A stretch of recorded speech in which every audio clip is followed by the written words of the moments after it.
acted beautifully, it's a fantastic movie. Or they could say it's a terrible movie, but the cinematography is good. Okay, that's critical thinking. You say why, and that's what you're going to be doing in group projects. Okay, critical thinking. That's critical to this course. And AI can't do critical thinking. You might be able to write you a nice paper on critical thinking, but it can't do critical thinking. Okay, so this has always been the case. Leading and managing people isn't magic, it's just knowledge and application of social psychology. That's me saying that, and I'll stand by that. Okay? So you're going to learn psychology. You're going to learn about brains influencing brains. That's what we're going to do here. That's the way it's always been, and that's the way it's always going to be until we evolve into some other species that does something different with its brains. Still suspects every brain's influencing brains. That's a, don't hold your breath on evolving that quickly. Okay? This brain has been at this level of development within Homo sapiens sapien for somewhere in the neighborhood of 200,000 years.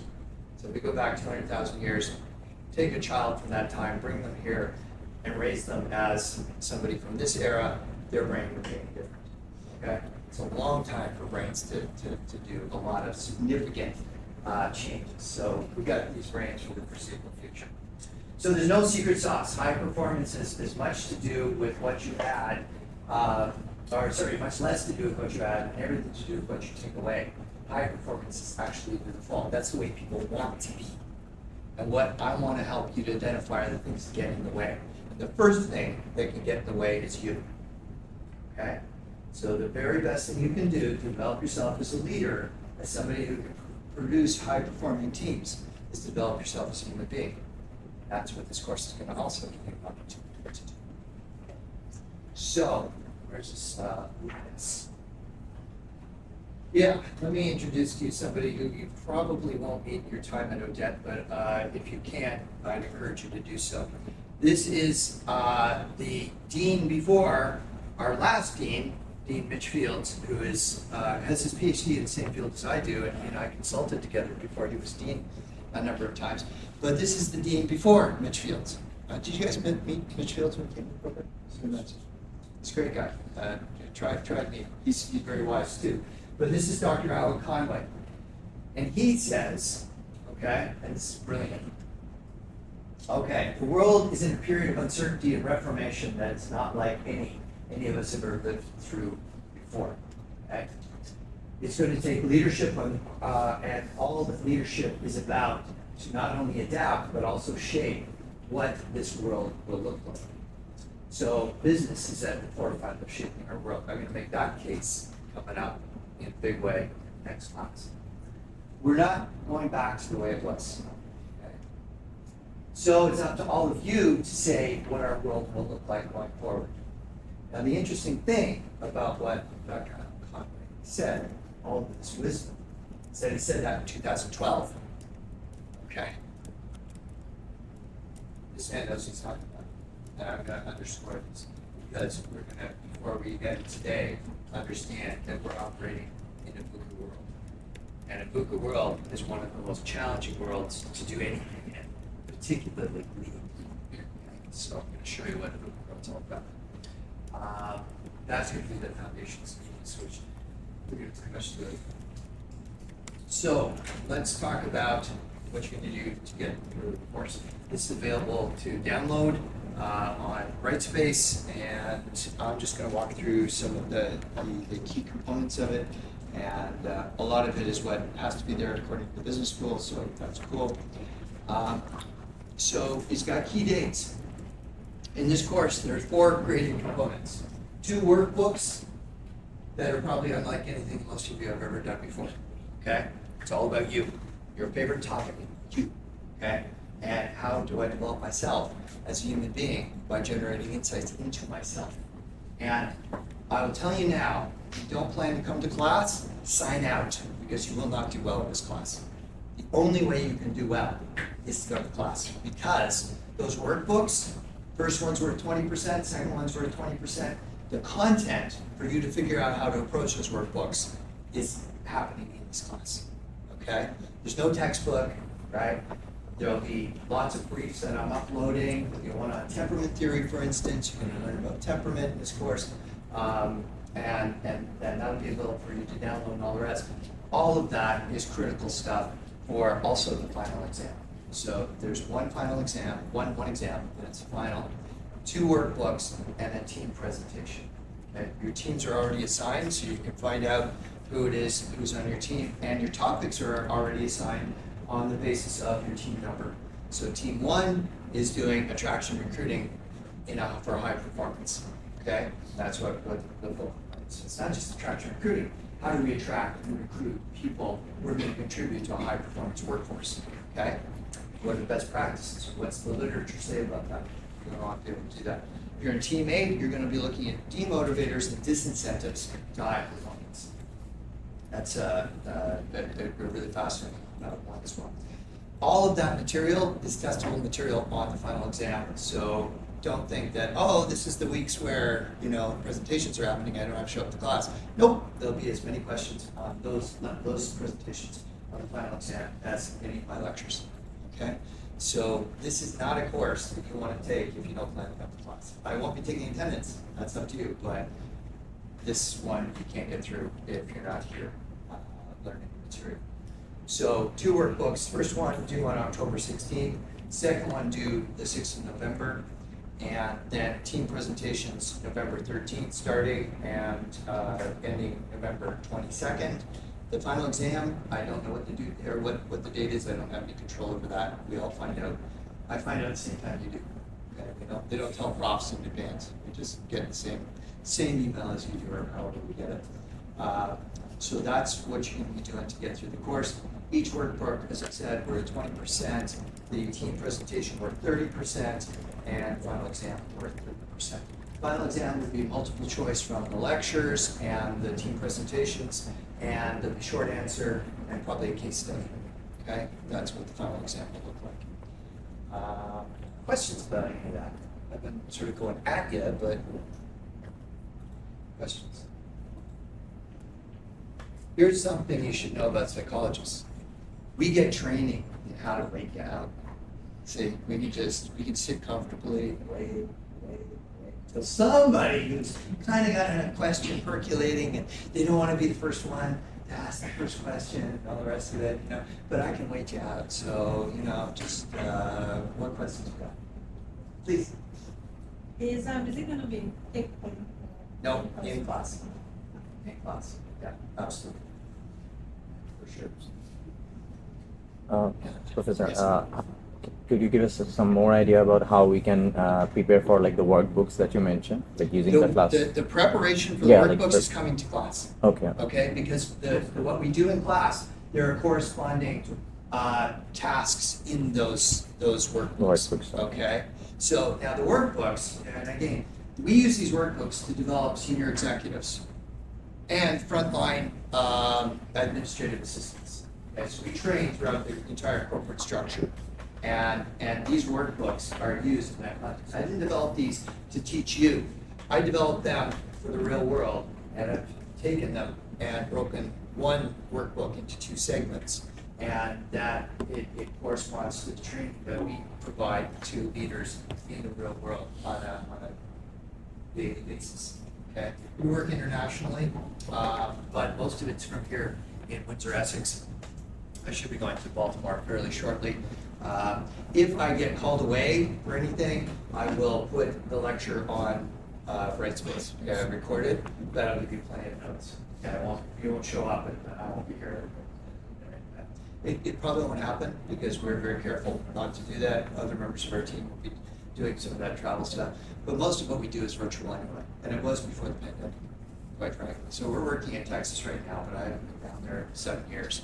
But we do a lot of work in Texas, in California, in Florida, New York, Ireland, England, parts of Western Europe, and a little bit in South America.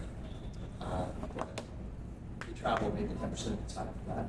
Most of it's virtual. It's kind of a cool thing. So, yes, other questions? I'm either really scary or really thorough. I'm not sure which one. Scary. But you asked. I didn't bark loud. Yes, please.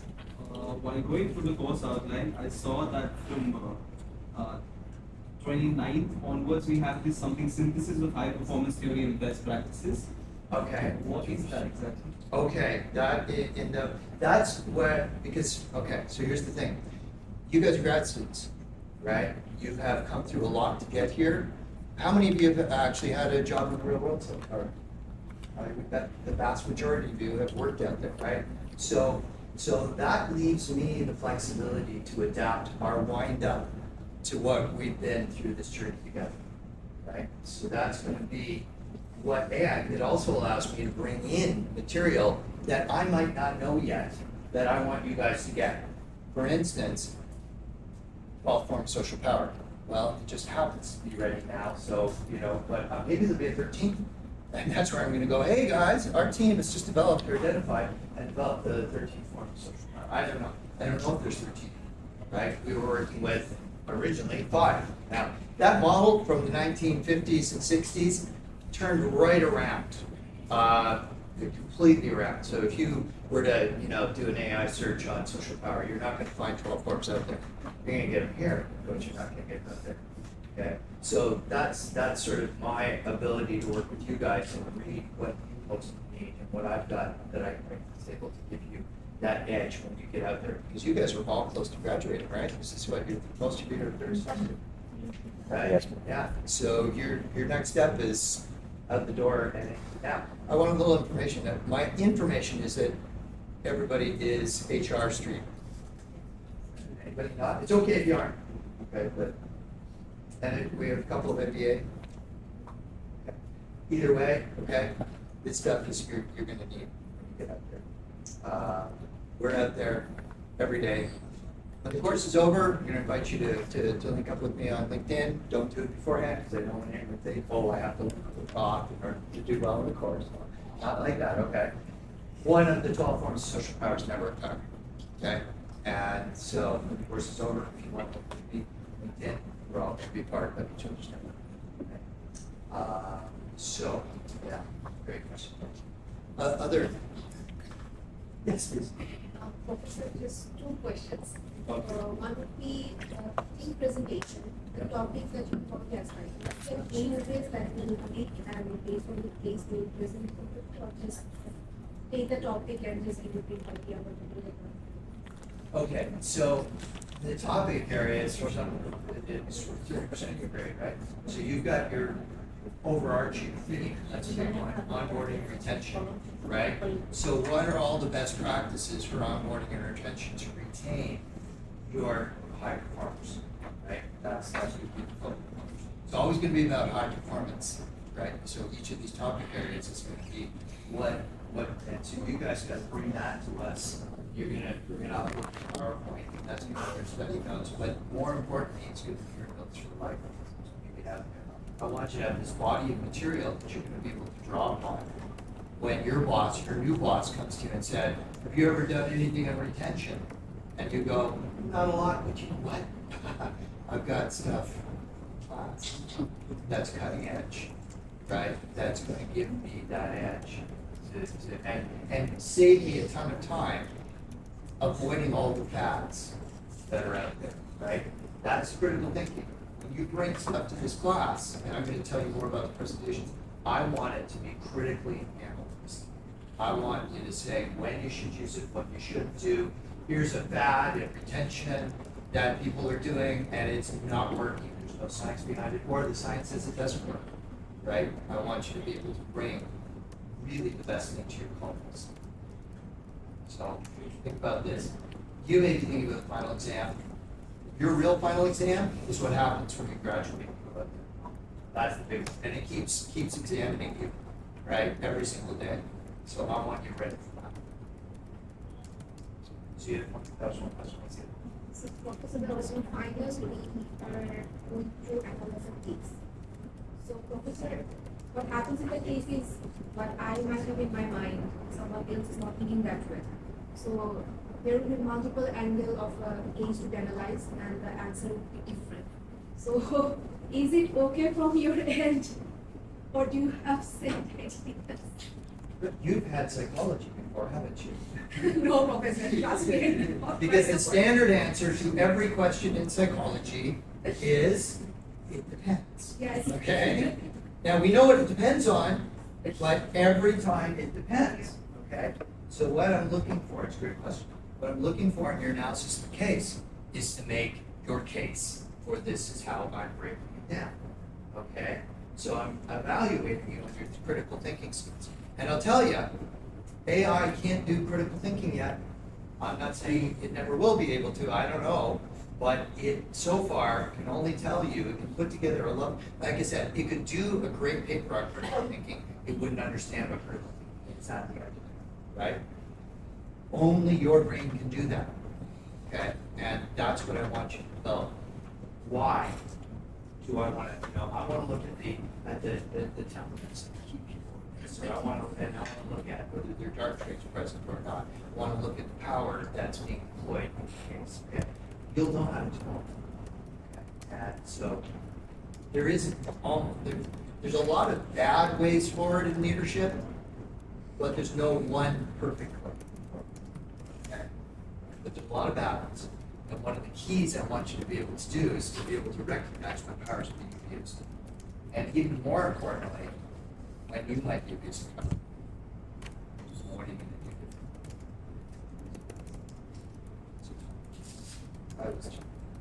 Okay, so other questions, and I think it's day 10. Go back, and I'm going to introduce you to the foundational for the entire course.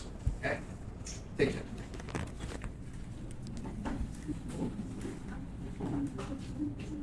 Is answered there, and I'll be going over a lot with the class in terms of the various assignments and things like that as well.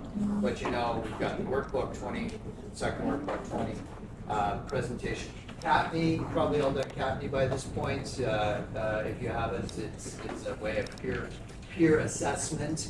So your team could get an A, but if you didn't contribute equally to that A, then you'll get a C or a B, whatever the confidential ranking comes out as. Okay, so I really encourage you to get involved in your team really soon.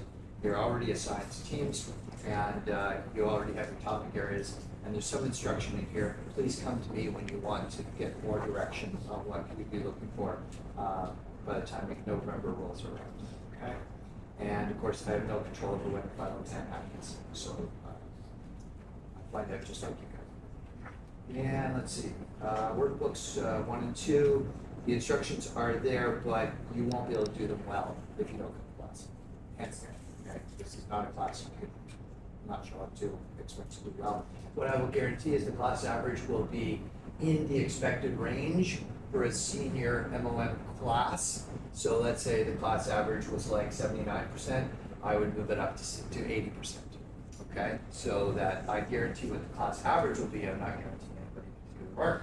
I've had many people fail. Okay, I will tell you, as I've taught this course 7 times before, anybody who doesn't come to class is typically in the ranks of those who fail. Okay, it's just not possible to do well in this course if you don't come and learn here, so that you can apply to the workbooks first and to life overall. So just come out and do great. So that's workbooks, peer evaluations. So this is written by the U.S. School of Business, and that's okay. I really will, we have been through some very difficult years, all of us, right? Spilling into Google very shortly. We have some amazing mental health supports here on campus. And because I came out of the psychology department, I know most of the people that provide those. Now, they never talk to me about who goes to see them or not. That's not the point. I can tell you that these are very dedicated professionals who are here to help them, and it's free to you. So if you're needing them, and you're in the later stages of your program too, so the pressure has been on you for some time. So if you need those, reach out, okay? We give clinical referrals to business executives, business managers, business supervisors all the time. Go see somebody, work that stuff through, okay? That's the one thing our practice doesn't do. We don't do mental health stuff, we refer for clinical psychological supports.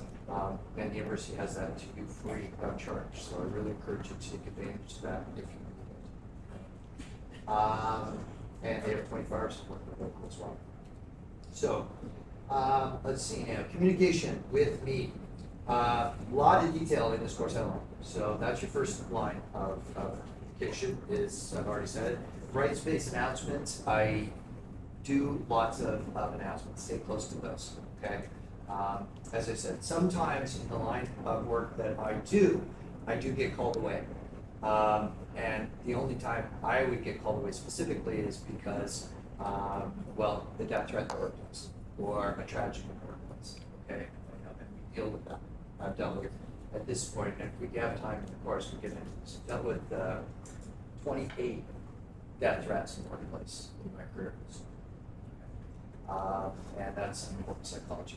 That would be the one reason, but then I would always post the lecture online thereafter. Okay, so I'll miss out on everything. And I would tell you that it happened once last year. Okay, fortunately, it doesn't happen every day, but it happened once last year. That's the situation. Yes, come to class, which is great. So rights-based announcements, my regular office hours. So I have office hours right after this class. I don't have an office here, I'm an adjunct prof, so they don't give you an office, and I'm okay with that, because if they gave me an office, they'd expect me to sit in it, and I don't want to. So stay after and talk to me. I want to get to know you. When you come and talk to me, tell me your first name. I will forget that time. And then the next time you come to talk to me, and you'll tell me your first name, and I'll forget that time too.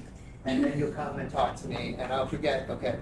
But eventually, I can learn, okay? So if I get to talk to you enough, I want to learn you guys' names. So by all means, keep telling me your name, and one day I will get it for sure. And so come see me during my regular office hours.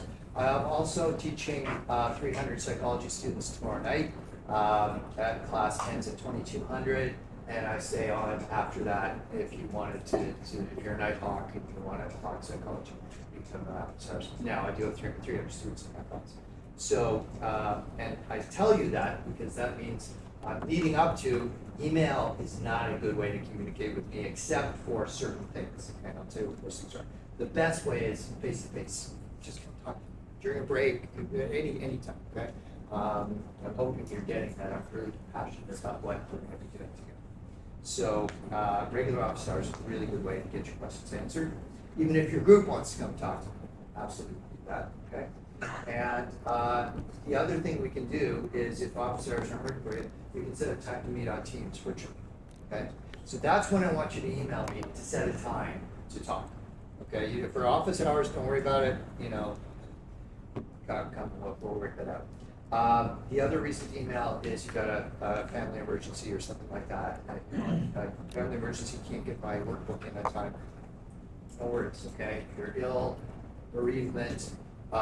If you have a conflict with a due date that is faith-based, as in there's a particular day of observance from your faith tradition, that's fine, but you need to let me know in advance, okay? Because you know it's coming, right? I'm not, they give us a general outline of any of the faith-based days, and some people observe it, some people don't, so I don't build the schedule around that. So if you do have a day of observance, please let me know early and we'll make arrangements. Okay, but illness you don't know in advance, bereavement, I hope that doesn't happen to anybody, but those are good reasons. They're absolutely legitimate reasons to get an extension or something. Okay? So use email for that, but try not to use email. One of the worst ways, and we know this in business too, is to ask a question in email, and then you've written your question, you think it's clear, but the other person misreads it, and they answer they give you the wrong answer, and then no, that's not what I meant. And now we're on to 3 emails. They're on to and it just goes back and forth, right? And I do have this semester 360 students, so that means I'm gonna. What I'm teaching tomorrow night is introductory psychology. These are kids right out of high school. They're like the other end of the continuum from you guys. And they have no idea how university works. So I'm gonna tell them don't email except me for these reasons, and I'm still gonna get 60 emails tomorrow night, okay? Because they're gonna have questions, and you'd be amazed at the questions they'll ask, right? But they do. You can spot them out on campus, they're all sort of walking around. It's really cute. It's great. You guys were there. I was there. But that's what I'm dealing with in the other end of things, okay? Meaning I'm going to get tons of emails. So face to face, very nice, right? Come to class, see me, happy to talk to you, okay? That's very cool. Let's see. Okay. Couple things. Academic probation and scholarships. If you're on a scholarship or you're in academic probation, it is unethical of me to change your mark so that you keep your scholarship or stay off of academic probation. Okay? So don't ask, because you're asking me to violate my contract with my employer, and I will not do that. Okay? That's engaging in academic dishonesty, and I won't do that for anybody. So it's your responsibility to earn the grade you need to stay in the program or to keep your scholarship. What have you, okay? And of course, there are very legitimate reasons for academic accommodations, health, mental health, bereavement, and then in advance, they have observance for a bit. Yes. I think the rest is pretty straightforward. Any questions about this? Kind of straightforward? All right. So, what's this movie thing all about? VUCA, there is a heading up there. I think it's basically saying what's VUCA, what's it VUCA. Well, this is a concept that was borrowed from political science, and political sociologists, political social psychologists are very much basing the development of our psychology going forward with the backdrop to a VUCA world. Okay? So what's a VUCA world? Well, it's pretty straightforward.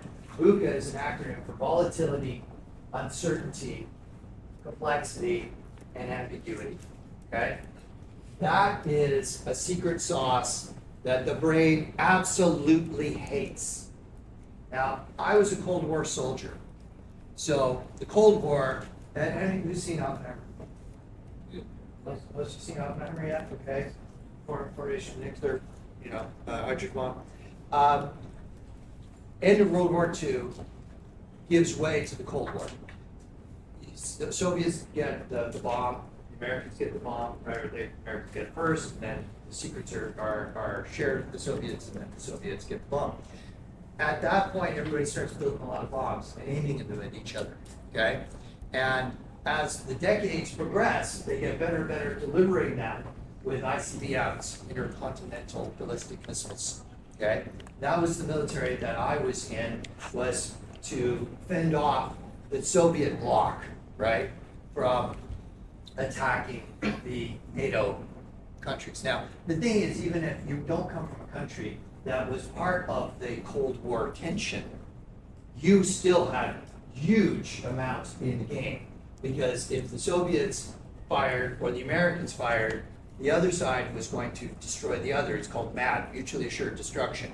We'll see your missiles coming and we'll fire ours, and you won't survive the war any better than we will, okay? That period in history, as scary as it was a very stable period. Because the Russians, and in my training, this was amazing, right? So we're training. The Canadian Forces is so small. It's ridiculously small. You could take our whole Army, Navy, and Air Force, take all those people, and that would be the equivalent of one average-size American military base. Okay, and they have hundreds of them. So when they talk about the American, military-industrial complex, you're talking about a very big system over there.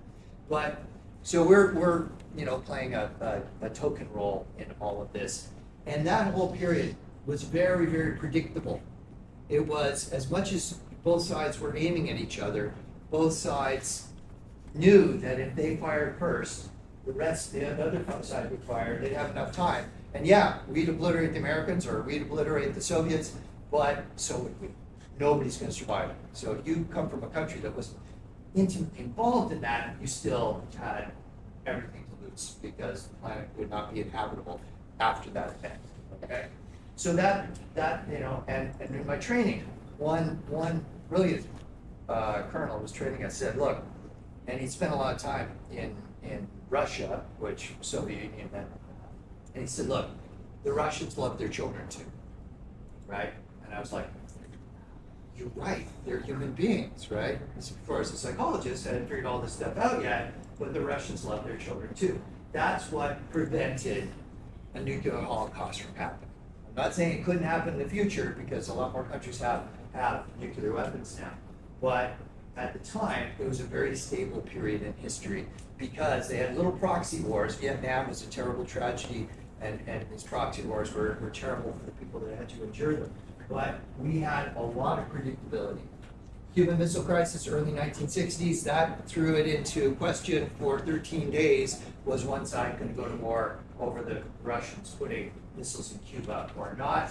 We averted nuclear war by this much.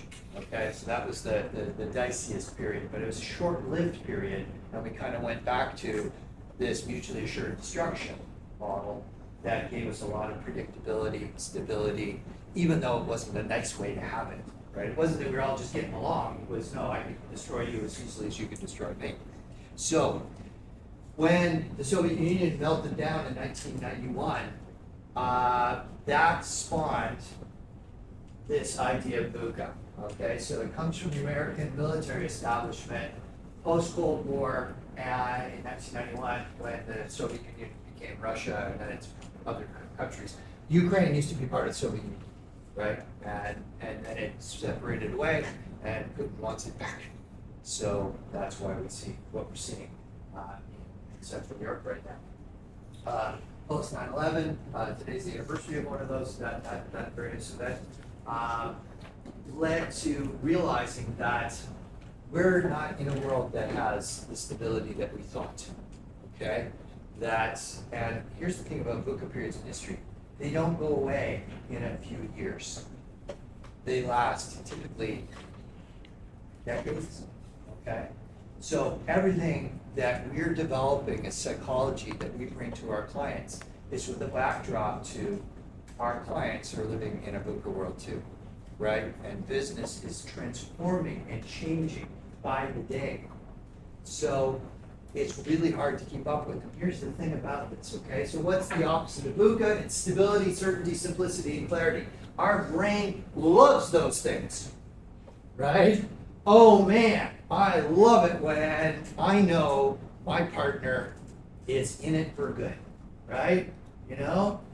But if I've got a partner, you know, my wife or my husband or whoever, right, you know, and they're like, I might stay, okay, but I might not. We don't like that very much, right? We don't really, really love that. I'm not sure if I go home, will my wife still be there when I get there or not? Or is she gonna, go and live another life without me, okay? Our brains like that. We like that certainty. You don't want to be offered a job and they say, well, we'll try you out for 6 months and we'll see. 6 months from now, we'll see if we're gonna keep you or not. Sometimes that's done, actually, but nobody likes that, right? It's not a pleasant experience for the brain. The brain likes predictability. The brain is a cognitive miser. Cognitive thinking, okay? And so the brain doesn't like to expend more energy than it needs to. It's not because it's lazy.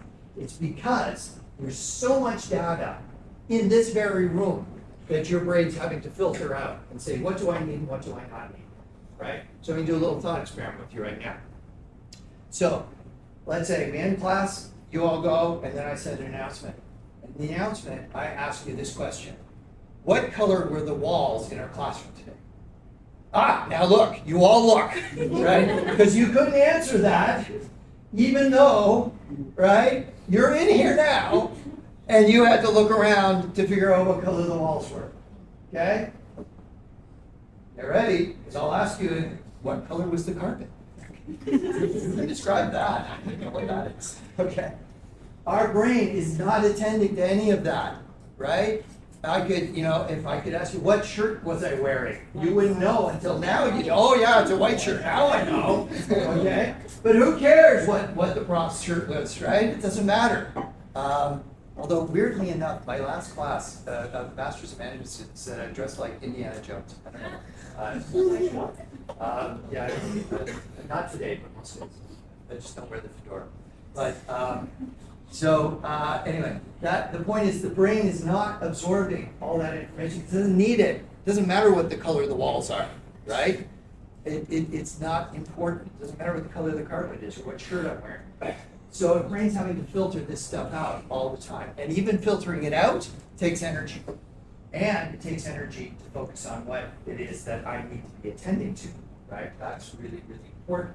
So brain needs to be conserving of its resources. That's the key. And volatility, uncertainty, complexity, and ambiguity pump it into overdrive, right? It's constantly what's changing today, what's happened today, right? So here you are, you're ready to, you're sat down, okay, I'm gonna write that report for my boss. And you're getting right into it, right? And you're focused your attention on that. And then your boss's boss calls you and says, I can't find your boss, I need this information that he only has, but I don't know where he is, so I need you to get it, okay? So now your attention is off the report for your boss, and it's on to something completely different, right? And you've got to go find it. And you probably, you may know how to get it, but your boss could have had it at his fingertips, but you don't. So it's going to take you more. That drives your brain crazy. It's like, I was going to do this, now, right? And I've got to readjust, and I've got to think about what am I going to put off now to get the report done, because it's due tomorrow, and right? So your brain's having to do a whole lot of things in the course of that, and it doesn't like to do that. And that's okay, right? So the brain's not lazy, it just has to be careful about where it puts its energy. And that is a human universal. I'll guarantee you that, okay? So VUCA environments are tougher to lead in. They're much more difficult to lead in. Everything I'm gonna bring to you in this course is good when it's a non-VUCA environment, but none of us are going into a non-VUCA environment anytime soon, okay? So it'll work there, but we're bringing to you the psychology that you need to lead for high performance in a highly volatile, highly uncertain, highly complex, and highly ambiguous environment. Okay? So that's the backdrop to everything. This is gold. We train corporations and they go, that's what's going on. And I'll say, well, hey, do you guys have a really stable environment in your corporation? They go, no, right? No, we don't. Everything is changing. Everything is in flux. AI just turned everything over yet again. So, and we haven't even caught up on COVID. Nobody's talking about COVID, but boy, we got a lot of residuals from COVID. Mental health issues coming out of COVID have hardly been addressed. No one wants to talk about it. It's just like right after a war, nobody wants to talk about the war. That's what happens in war zones. We know this from sociologists. Like right after the war, I just want to move forward. I don't want to think about it. Same thing with COVID, but its effects are still with us. Okay, and now we're on AI, and how that's the projections this week are 300,000 jobs in North America are going to become redundant from AI, and this time it's not going to be the working class. It's going to be this class, right? I'm not saying HR is going to go like that. It's the white collar jobs. It's the that are going to be more affected by AI than, let's say, robotics and car making, right? Which took a lot of the jobs away from people working at the centers. Okay, so this is and what's it going to mean? And is it a threat? Is it an existential threat? Don't know, right? And even the computer scientists aren't in agreement as to whether or not this is a real massive danger or not, right? So and that's not the only factor in producing the environment we're in. Nobody expects to see a war in Europe again, okay? That's every bit as bad as World War I, World War II in the domain, in that area where it's been fought. So our brain really hates these things, right? Really, really doesn't like that stuff. But we have no choice. So I want to help you and your brain manage this world that we don't have a choice about. Okay, that's the objective. The other thing that we're going to be looking at, this is being revised, this model, but it's going to look basically the same. Leadership is about the hardest thing you're ever going to do, and that's why. There's limited time, attention, and energy. And you, as leaders, whether you're formally in a leadership position or informally in a leadership position, that's what's happening to your brain. You're being pulled in 4 directions, often at the same moment, right? So we call them the 4 primacies of leadership. because one isn't more important than the other. Because at any given time, you're going to have to take attention away from the mission because you have an individual who has a family need and they have to meet that. And then my team is melting down because they don't think they're going to be able to make the deadline that my boss's boss has set. And now I'm going to have to take care of my team and take care of the culture of the team, right? And then in course of all of this, I still haven't overcome all the exhaustion from COVID and I haven't taken enough vacation time, right?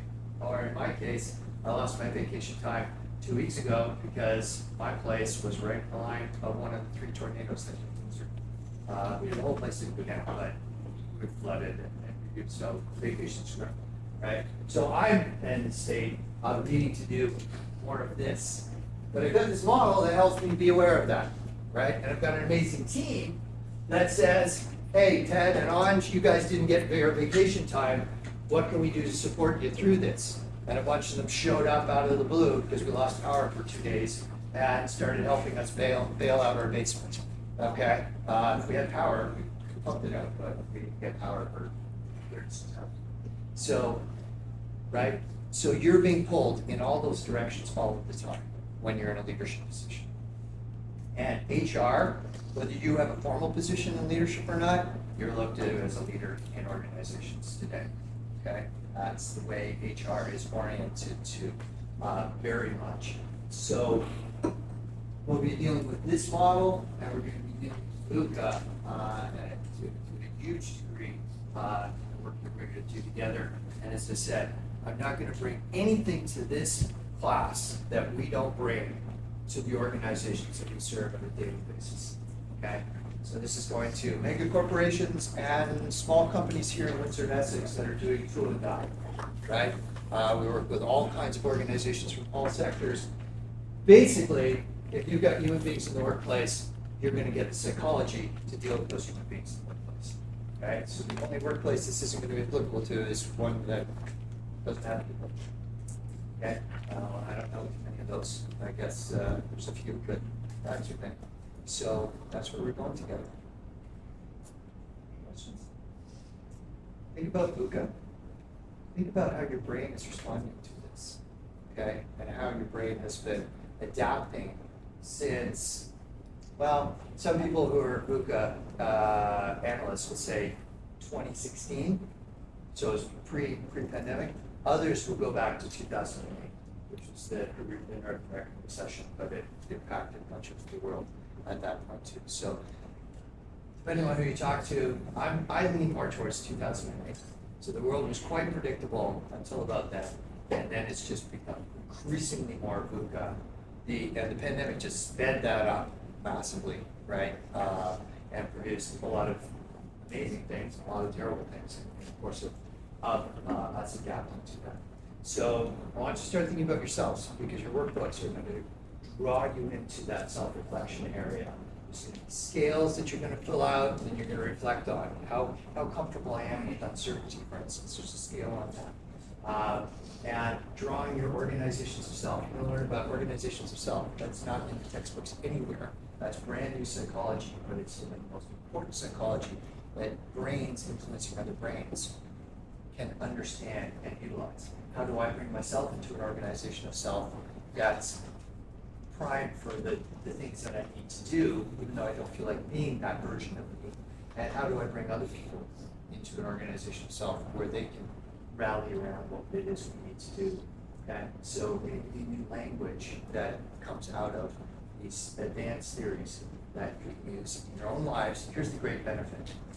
I'm an applied social psychology who applies social psychology to the workplace. You can use it in your personal lives, and I hope you do. You can use it in the workplace, and vice versa. So you're going to get insights into your parents, into your significant others, into your siblings, into your kids if you have them, okay?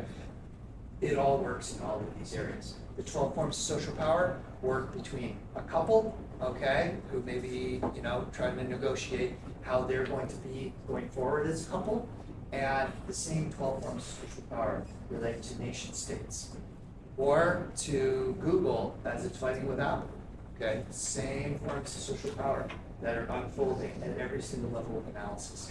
You'll be able to use this in your personal lives if you come, if you learn it, if you implement it. Welcome to the course. You do my office hours, so.